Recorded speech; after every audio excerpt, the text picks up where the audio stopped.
Hello everyone, welcome back to my channel tricky education with Khemnaran. आज का हमारा topic है एनिमल बिहेवियर मीन्स प्राणी व्यवहार। आज का टॉपिक थोड़ा सा थ्योरेटिकल है, तो आइए स्टार्ट करते हैं। फर्स्टली हम डिस्कस करेंगे कि एनिमल बिहेवियर किसे कहते हैं। किसी भी उद्दीपक के प्रति प्रतिक्रिया का परिणाम ही वास्तव में व्यवहार कहलाता है। अब इस डेफिनेशन को समझने के लिए एक एग्जांपल लेंगे। आपने नोटिस किया होगा कि जब आप किसी डॉगी को रोटी देने के लिए बुलाते हैं तो वह अपनी पूंछ हिलाने लगता है, तो यहाँ पर आप रोटी को उद्दीपक मान लेंगे। स्टिमुलस या रोटी उद्दीपक है और यहाँ पर डॉगी का पूंछ हिलाना उसकी प्रतिक्रिया है। पर अगर आप गाय को रोटी देंगे तो वह अपनी पूंछ नहीं हिलाएगी बल्कि वह अपनी गर्दन हिलाएगी। तो यहाँ पर उद्दीपक तो एक ही है, उद्दीपक तो वह रोटी है, पर उसकी प्रतिक्रिया क्या हो रही है, अलग अलग हो रही है। तो ये प्रतिक्रिया के परिणाम ही व्यवहार कहलाते हैं। यानी नेक्स्ट देख लेते हैं कि प्राणी व्यवहार का अध्ययन क्या कहलाता है। प्राणी व्यवहार का अध्ययन इथोलॉजी कहलाता है। प्राणी व्यवहार के वैज्ञानिक अध्ययन के जनक डार्विन थे। है कि सामान्यतः प्राणियों में दो प्रकार का व्यवहार पाया जाता है। एक तो होता है स्वाभाविक या जन्मजात,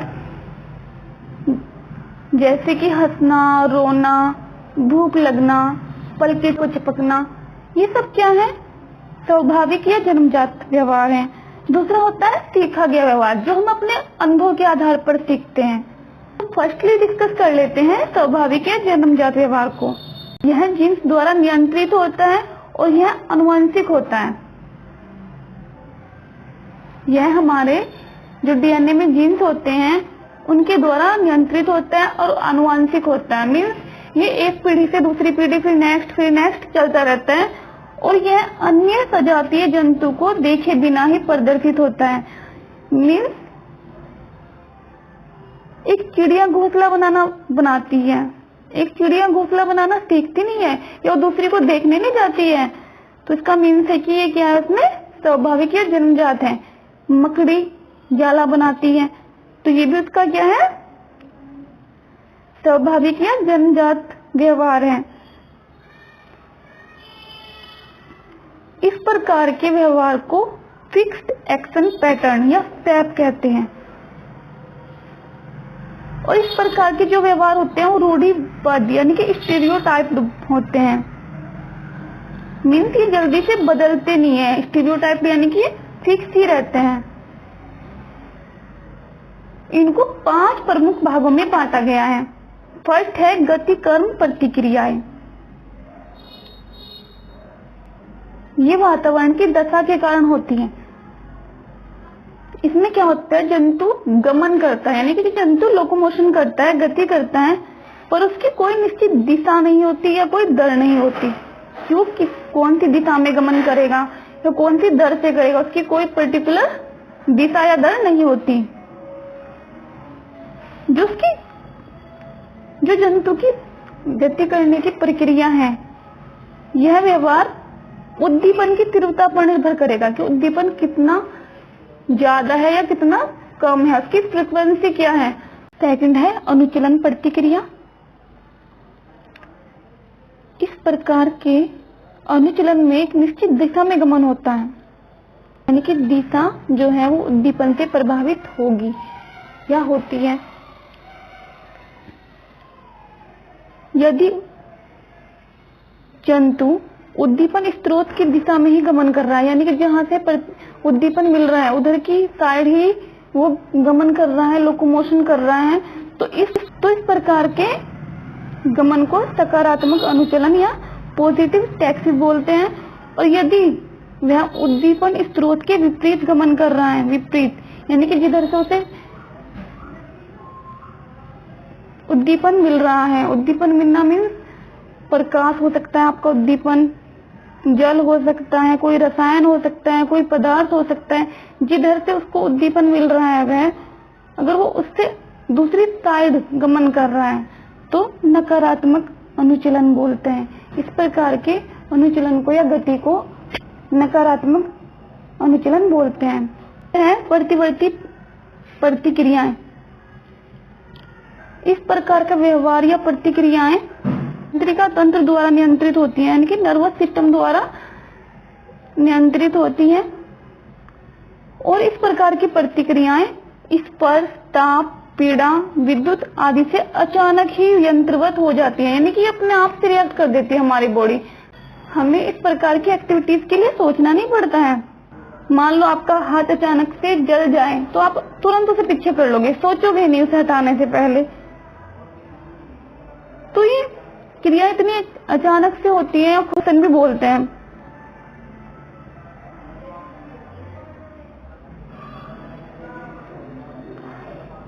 फोर्थ है अनुप्राणित क्रियाएं। ये सबसे जटिल और अत्यधिक स्थायी श्रृंखलाबद्ध प्रतिक्रियाएं होती हैं।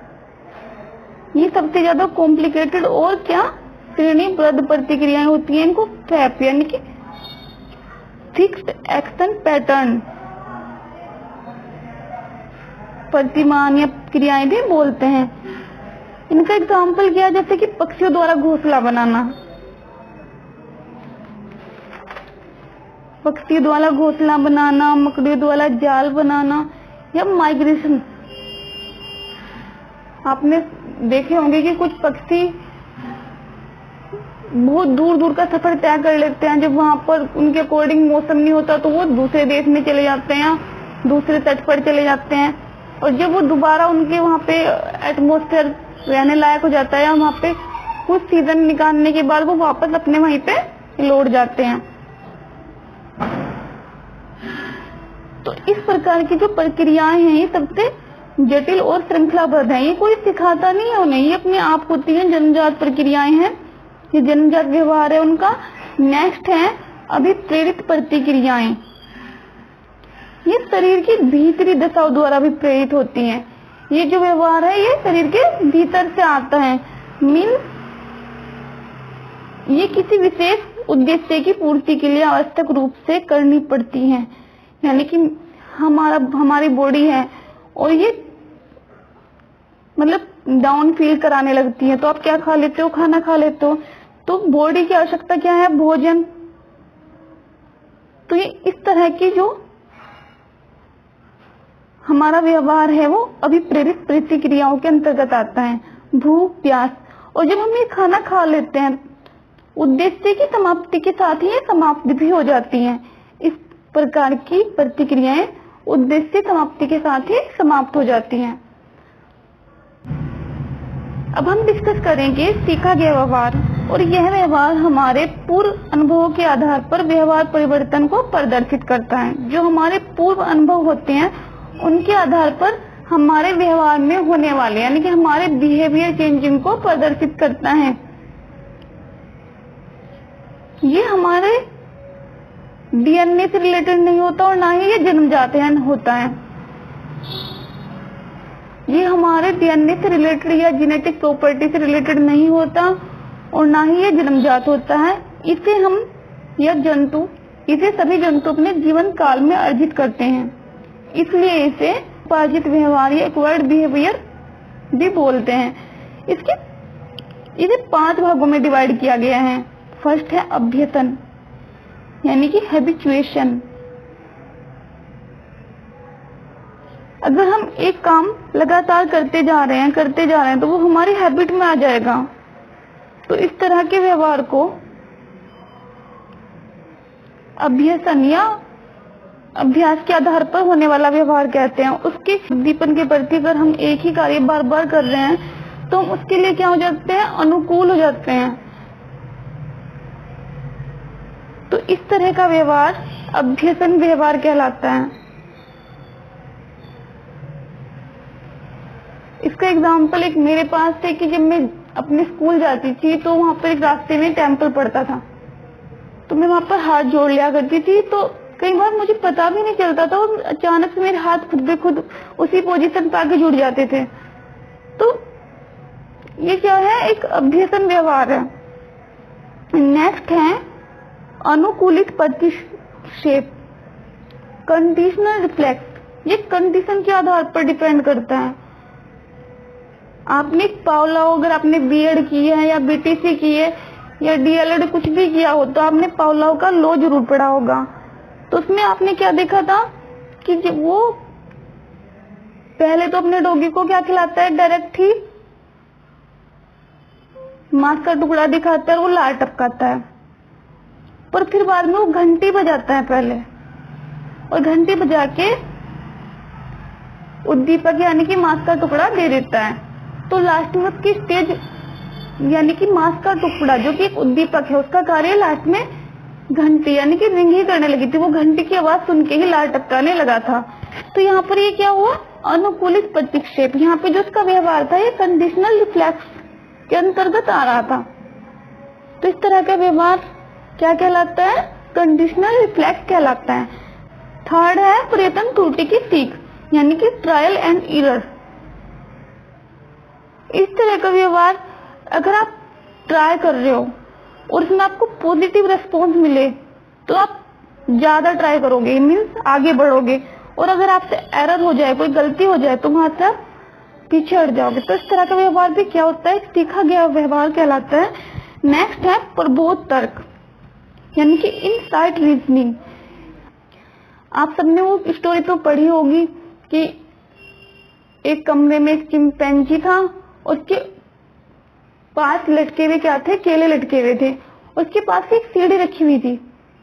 तो उस चिंपैंजी ने खुद अपना दिमाग लगा के उस सीढ़ी को खड़ी करके वो केले उतार लिए। उससे पहले इस तरह की जो अचानक से सिचुएशन के हिसाब से जो हमारा माइंड रीजनिंग करता है वो प्रबोध तर्क के अंतर्गत आता है। 5 है अध्ययन मीन्स इम्प्रिंटिंग। यह भी एक विशिष्ट प्रकार का सीखा हुआ व्यवहार होता है जो एक बार स्थापित होने पर मतलब फिर परिवर्तित नहीं होता। मीन्स एक वैज्ञानिक थे कि लोरेन नाम के, उन्होंने क्या किया, उन्होंने देखा कि बत्तखे चूजे होते हैं अपनी माँ को फॉलो करते हैं, तो उन्होंने डायरेक्ट जो चूजे हुए उनके साथ चलना शुरू कर दिया। तो उन्होंने देखा कि जो चूजे हैं वो उनको फॉलो करने लगे, वो सुरक्षा वगैरह के लिए उस पर डिपेंड करने लगते हैं। तो इस तरह का व्यवहार इम्प्रिंटिंग के अंतर्गत आता है। नेक्स्ट टॉपिक है जंतुओं के बीच अंतःक्रियाएं। जंतुओं के जो बीच अंतःक्रियाएं होती हैं वे भी अकॉर्डिंग टू बिहेवियर होती हैं। फर्स्ट है अंतःजातीय अंतःक्रियाएं। इस प्रकार की क्रियाएं एक ही जाति के जीवों के बीच होती हैं, एक ही जाति के जीवों के बीच, और ये 2 प्रकार की हो सकती है, प्रतियोगी व सहयोगी। प्रतियोगी क्रियाएं किस लिए होंगी, या तो आवास के लिए होंगी, भोजन और प्रजनन के लिए भी हो सकती हैं। तो आवास, भोजन और प्रजनन के लिए होने वाली क्रियाएं प्रतियोगी क्रियाएं कहलाती हैं, और कुछ सहयोगी क्रियाएं होती हैं जैसे कि प्रजनन से संबंधित परिणय निवेदन। आपने देखा होगा कि जो जंतु हैं वो अपने पार्टनर से पहले क्या करते हैं, परिणय निवेदन करते हैं। तो इस तरह का बिहेवियर एक सहयोगी बिहेवियर के अंतर्गत आता है। नेक्स्ट अंतरजातीय अंतःक्रियाएं। इस प्रकार की अंतःक्रियाएं एक ही क्षेत्र में रहने वाली विभिन्न जातियों के सदस्यों के बीच होती हैं। इस प्रकार की अंतःक्रियाएं एक ही क्षेत्र में रहने वाली या एक ही क्षेत्र में आने वाली विभिन्न जातियों के सदस्यों के बीच होती हैं। ठीक है, जंतुओं के बीच संचार विधियां।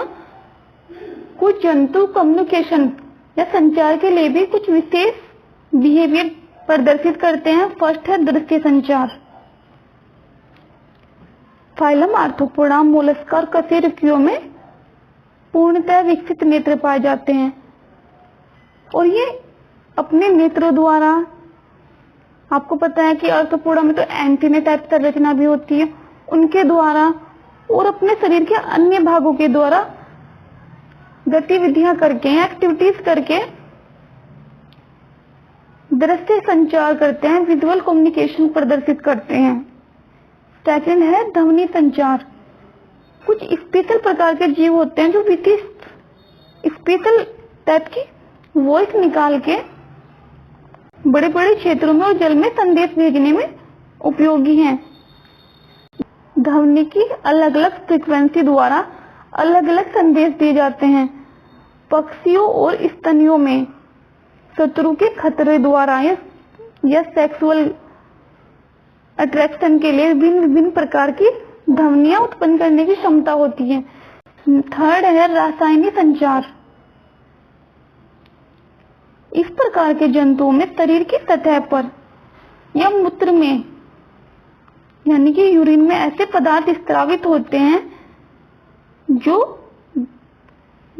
अन्य जाति के सदस्यों को प्रतिक्रियाओं के लिए प्रेरित करते हैं। इन पदार्थों को फेरोमोन्स कहते हैं। ये फेरोमोन्स गंधहीन और गंधयुक्त और वाष्पशील सभी प्रकार के हो सकते हैं और इनका प्रभाव काफी बड़े क्षेत्र में होता है। कुछ फीमेल्स मेल पार्टनर को अट्रैक्ट करने के लिए भी फेरोमोन्स स्रावित करती हैं। और है स्पर्श संचार, टैक्टाइल कम्युनिकेशन। यह भी जंतुओं में सोशल कम्युनिकेशन को प्रदर्शित करता है और मेनली मेल और फीमेल में पर्णी निवेदन में टैक्टाइल कम्युनिकेशन होता है।